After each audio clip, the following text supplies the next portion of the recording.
అధిక ధరలు తగ్గిస్తామని 2014లో అధికారంలోకి వచ్చిన బీజేపీ ఆ ఊసే మర్చిపోయింది.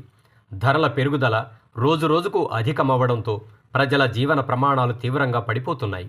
కార్మికుల వేతనాల పెంపుదల 2014లో ఎంత ఉందో 2024లోనూ అంతే ఉంది.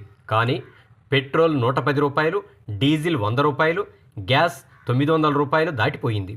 ఉప్పు, పప్పు, కందిపప్పు ధరలు ఆకాశాన్నంటుతున్నా మోడీ ప్రభుత్వానికి చీమ కుట్టినట్టు కూడా లేదు. మోడీ ఆదేశాలతో విద్యుత్ ఛార్జీలు, రవాణా ఛార్జీలు, ఇంటి పనుల భారం రాష్ట్రంలో టీడీపీ జనసేన కూటమి ప్రజలపైన అమలు చేస్తున్నది. అధిక ధరలు తగ్గించాలని 16 రకాల నిత్యావసర సరుకులను రేషన్ షాపుల ద్వారా సరఫరా చేయాలని సిఐటియు డిమాండ్ చేస్తున్నది.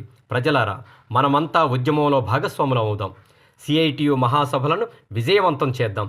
జనవరి 4వ తేదీన జరిగే బహిరంగ సభకు వేలాదిగా హాజరవుదాం.